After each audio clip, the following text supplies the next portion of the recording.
Hello and welcome to this Affinity Photo tutorial where we're going to be making a vintage style image and using LUTs and adjustments to make that image, but we're going to add those into a macro so that you can use the setup again and again if you do make a lot of images like that.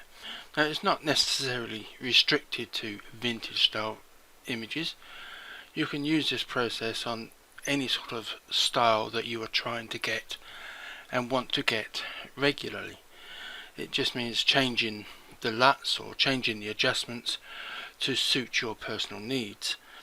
Now, this sort of came about because in a Facebook group somebody wanted an easy way to continually make sort of vintage style images, and I suggested, well, make a macro and add in LUTs and what have you and adjustments, and this is sort of my way of explaining what I meant.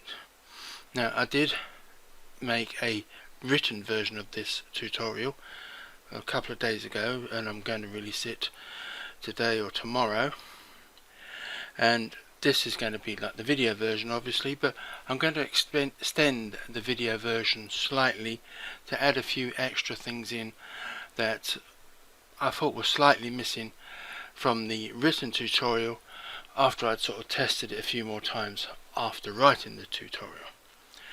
So first of all, we're going to be looking at getting a LUT. Now, a LUT stands for lookup table, and it will alter the picture in a particular way by adjusting the pixels colors to a certain thing. So for example, if black, I think its hex code is FFFF, if the lookup table says to change the black to some other hex code, every black pixel within that picture will change to a different color, and the same will go for white and any other color. So the program will use the lookup table to change the color of the pixels to whatever the lookup table says they should be. It's just a way of sort of giving certain colors and atmospheres to your images in one click. Now, there is a site called Fix the Photo where they will charge you to edit your pictures for you, but they do sell things and they do have these free LUTs. I will add a link to this page here, and there are quite a few free LUTs, and I think they're just sort of demos of what they have in their paid products, but there's plenty of free ones here. And if you go down the page, it's quite a way down, somewhere down here we go, free vintage LUTs. So if I click on that button there, you then get a selection of vintage LUTs that you can download. Now, I'm going to be looking at this one here, vintage LUTs number 12. So again, you can click on that, and although it was classed as number 12 in the listing, when you get to it, it's actually number 2.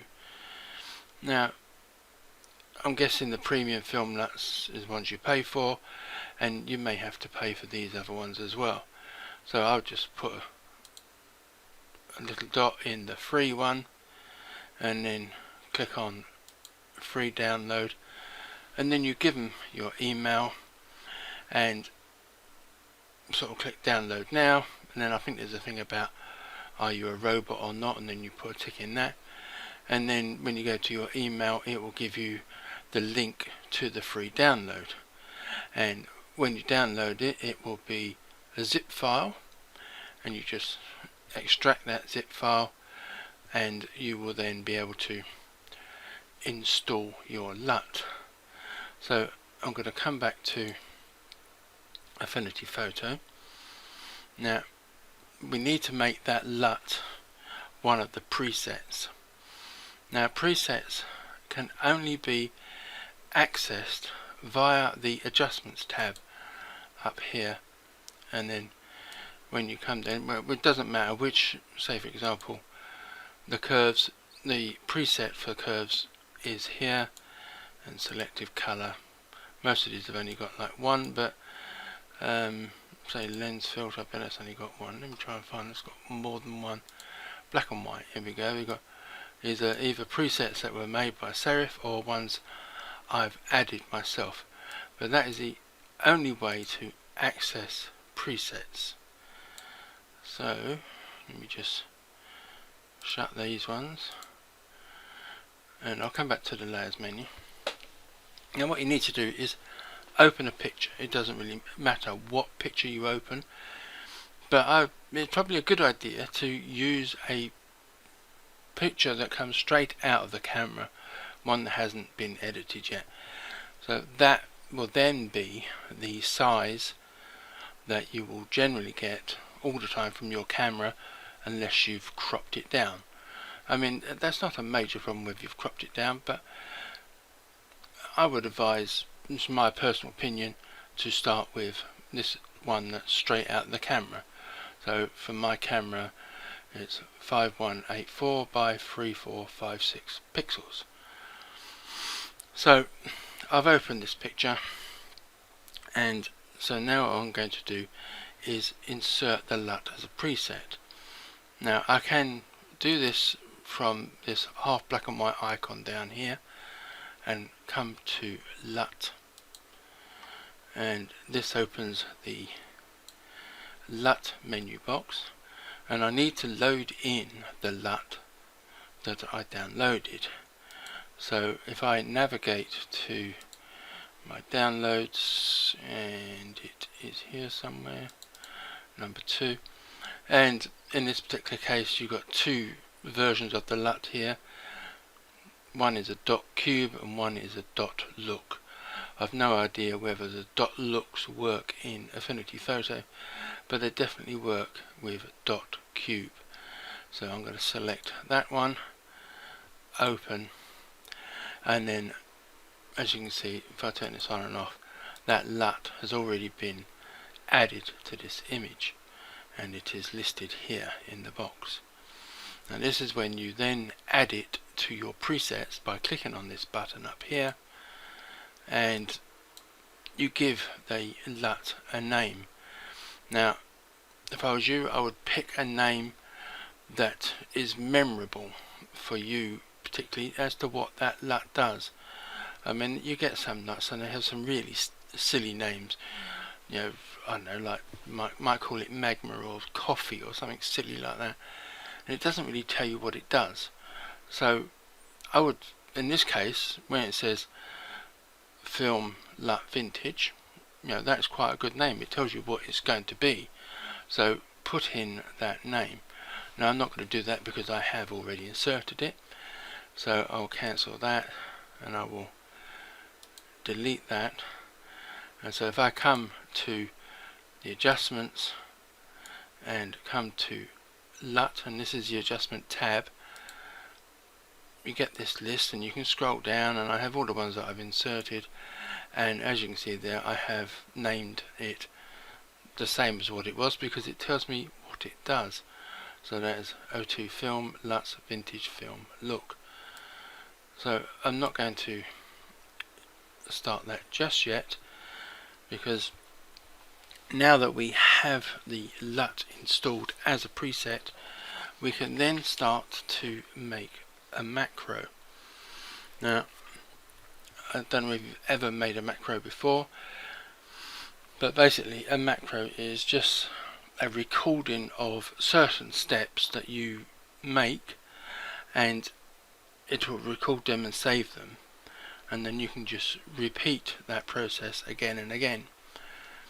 Now there are some things that you need to be aware of. Certain steps can't always be done in macros, and if they can be done, they may not accept keyboard shortcuts. For example, you may have to definitely sort of use the menus so it can register what it is that you want to do. and also it does sort of help to plans a bit in advance how you want to make the macro, so that it will follow a certain logic and will make sense, later on. So to make a macro, we need one tab open, but it does help to have two, and that is the macro tab and the library tab. Now by default they are not visible, so you need to come up to the view menu, down to studio, and down to macro. Now I think by default it will open in the left, but if you've used it before and have moved it, Affinity Photo will remember where you moved it and will put it in the same place. But I leave mine in the left. So then you just come back up to view again, studio and library, and it will link those two together, and what we want is the macro tab. Now along the top here we have three buttons on the left, and these are start recording, stop recording and play, and four icons on the right. One is reset, add to library, export and import. So it's a fairly easy thing to do. So let me come back to the layers menu. Right, so we're going to start recording this macro, so let me just center that quickly. So I'm going to click on the red dot to start recording, and as you can see I've just got the one layer over here at the moment, which is this image, and it needs to have the image open first, mainly because you need an image there for a lot of the things to be usable, but also you don't want open image to be part of the recording process, because you will want to use this macro on a different image at some later date, and you don't want to sort of open this picture every time. So you open the image first and then start recording. So I'm going to press this button here, and we are now starting to record any steps that I make. So the first thing I'm going to do is I'm going to add that LUT. So I'm going to click on the adjustments, and like I said, I'll come down to the LUT option here and scroll down to the film LUT that I want to add, and if you look up here, that has now been added to the list of things that I want to add to this. So I can now close that, and again we're on the layers menu here, so we have got two layers now, but I do want to add another LUT. Now you can add as sort of many as you want depending on what you want to do, but like I said, in the written tutorial I only added the one, and I found that on some images that sort of vintage look wasn't strong enough, so I had to duplicate the layer to make it better, or stronger I should say. So I want to add another LUT. Now this is where sort of a bit of forward planning does help, because if I sort of try and change this LUT sort of as it stands at the moment, it won't sort of record it, it will just sort of maybe change the settings up here to the single LUT. So what I'm going to do is I'm going to duplicate this LUT, and like I said, it's not necessarily always advisable to sort of right click and duplicate or use keyboard shortcuts. It is probably always advisable when making a macro to use menus.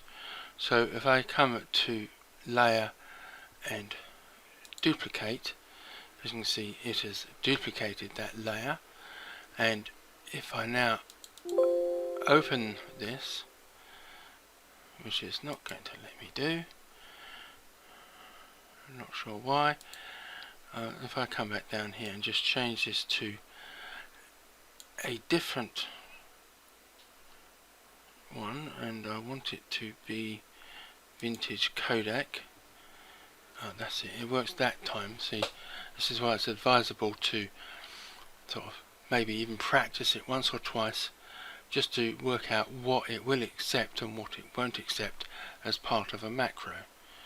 So I can now close that, and what I'm going to do is I'm going to turn off the visibility of that second LUT. So we then have the two LUTs, and one of them's visibility is set to off. Next I'm going to add an adjustment, and I'm going to do this from this half black and white icon down here, and the first option I'm going to add is the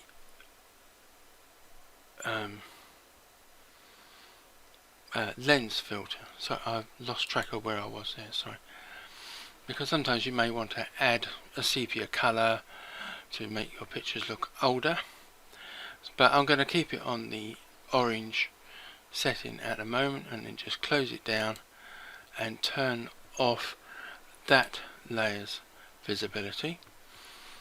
And next I want to add another adjustment, and that will be the black and white adjustment.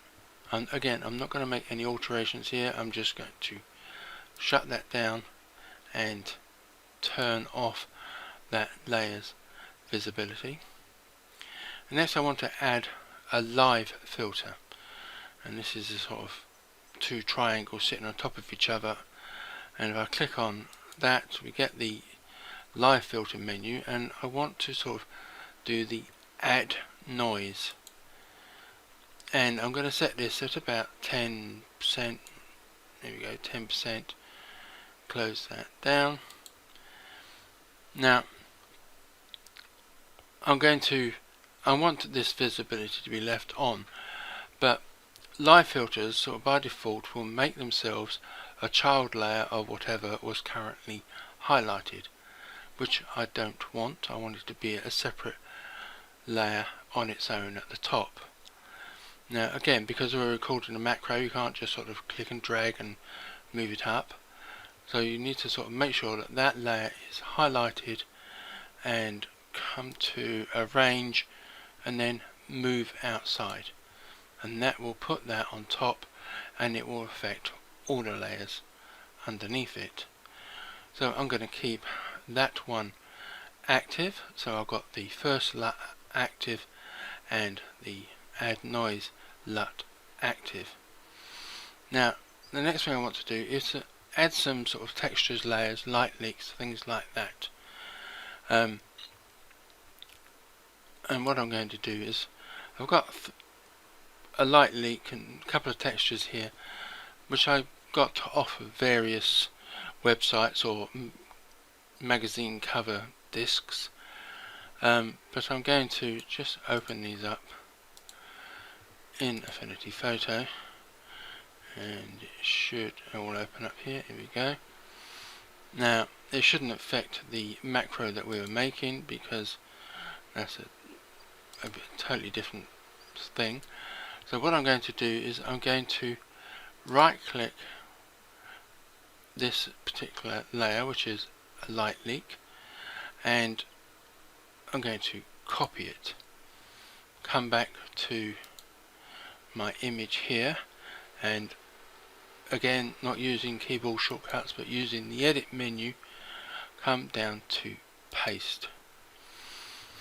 Now I'm going to come to the move tool now, and I'm going to get this to fit this particular image,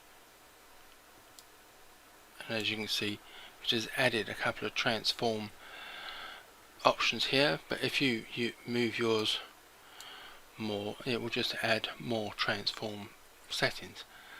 And then I'm going to change the blend mode of this to screen, and that will get rid of all the black and just leave me with that light leak look up there. Again, I don't want this visible at the moment, so I will turn that off and then come to my first texture, and I'm going to turn this round. So let me just layer, it should be, where is it? I always lose track of, there we go, document, rotate that way. So once I've rotated it, I'm going to copy it, come back to my recording here, and again edit and paste, and get this to fit the size of my document. And I'm going to change the blend mode. For now I'm going to make it soft light, and I'm going to reduce the opacity as well down to about 50%,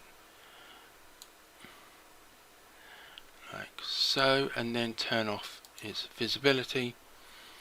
And then my last texture is just a PNG with some dots and scratches, so I'm going to copy that, come back to my recording again, edit and paste, and again I'm going to reduce the opacity down to about 50%.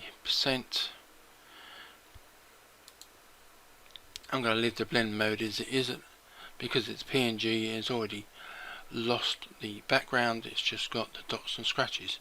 So again I will then turn that off. So as you can see, we've got all these different steps for the macro here, and that is the sort of last step that I want to make. And we have some layers that are visible and some that are not visible.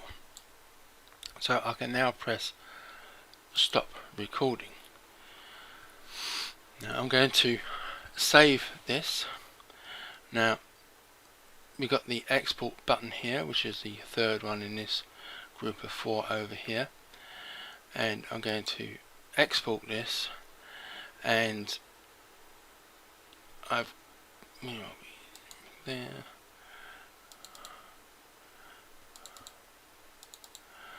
So I'm going to call this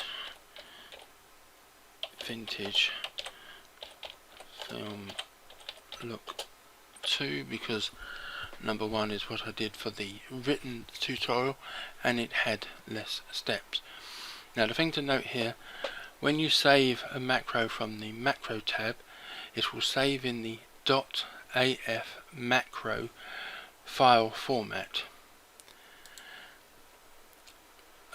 which is important because you can, when you want to import a single LUT into Affinity Photo, a single LUT will, macro will be in the .af macro format and will be imported from here. Now libraries, on the other hand, you can save multiple macros in a category, and they are saved in the AF macros format, and the macros format will be imported into the library. So you can create a new category and import macros in that way.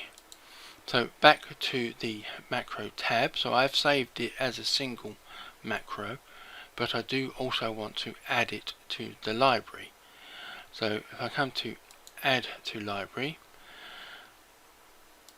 you can either use a ready-made macro that you have, category, and I've got one down here called Carl's Macros number 2, and I'll call this the same thing, Vintage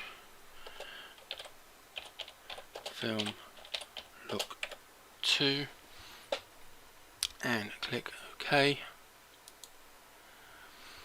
So that will now be added to my category down here, because I've got the vintage film macro which I made for my written tutorial, which only had 13 steps, but this one I've made for this video tutorial has got 25 steps.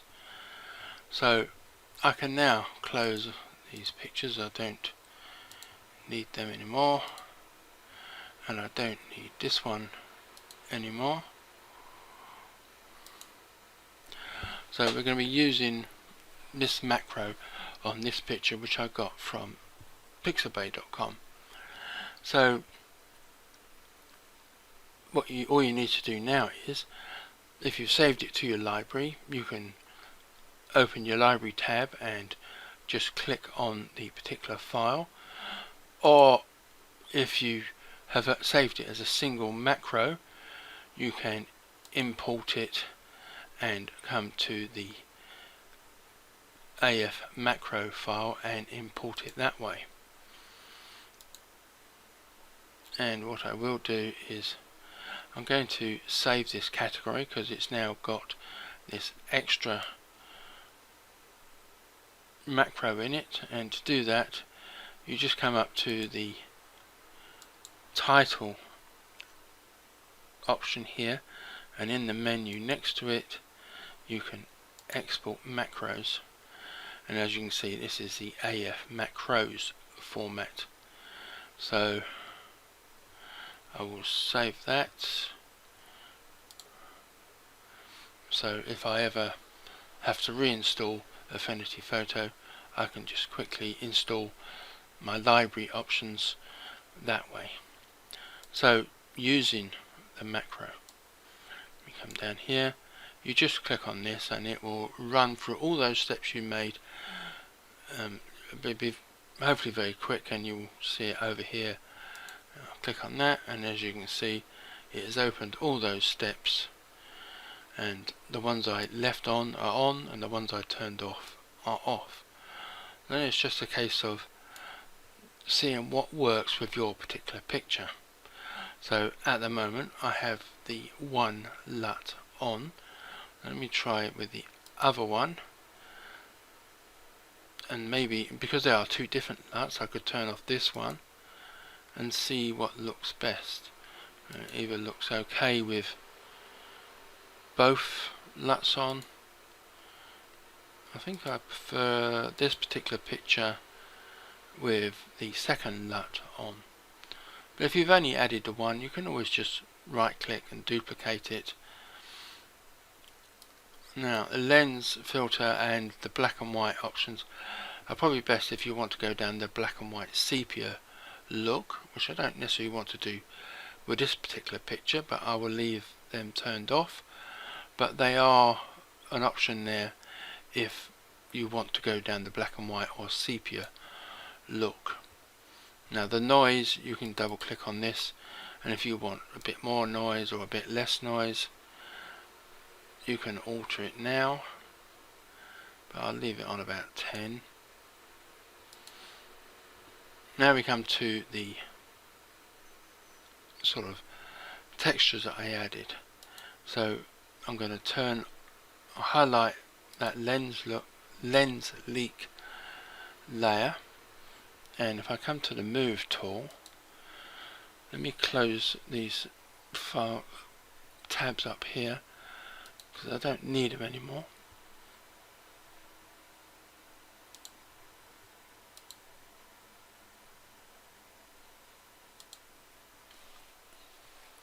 And that will give me a bit more room. And if I zoom out, you can see how much bigger that light leak is to this particular image. So it was okay on my camera size photo, and all I'm going to do is put it in the middle and hold down the control key and reduce that down to fit this particular picture, then controlling 0, and I can then reposition it however I want. So if I want a bit more light coming in over there on the right, you get that sort of extra light leak look.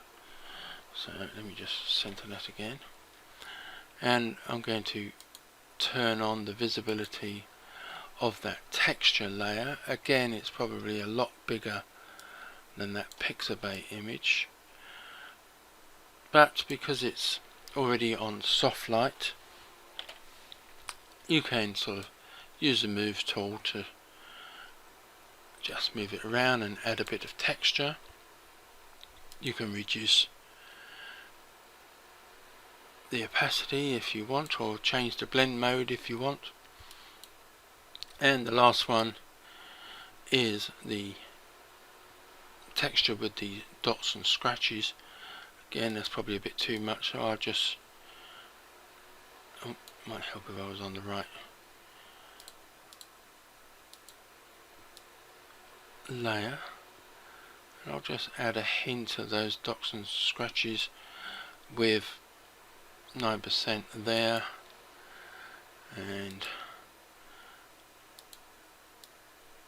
I'd bring this back up.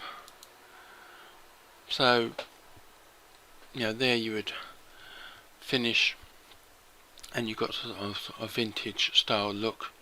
And if you want the textures or not, you can just turn them on or off, change their opacities to suit, and that will be that. So let me just close this one, and I'll just select another one, which is this image here, when it opens up, which is like a lady in a very vintage style dress, so we want to give her sort of a vintage look. So again, I'm going to open the library. So view, I don't need the macro tab this time, so it's just the library, and use that same vintage film look, and I can now get rid of the library. And again, it's a case of seeing which ones work best. So that is the newly downloaded LUT, and this is my old Kodak one. I quite like that look of them both working together.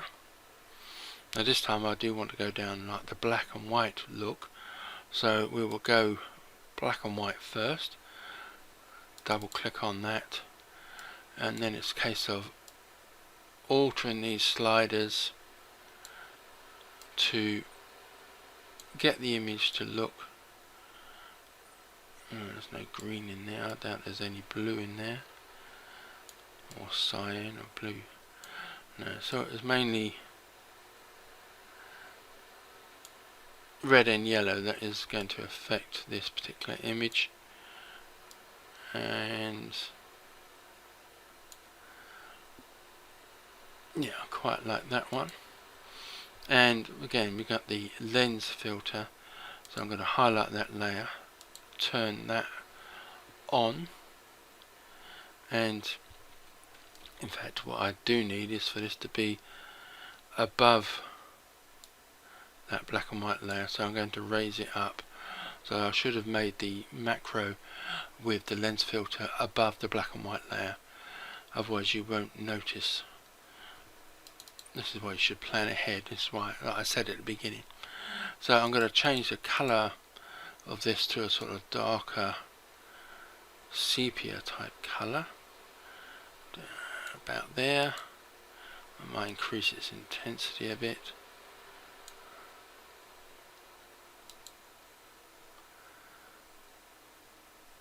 And I might just add a bit of texture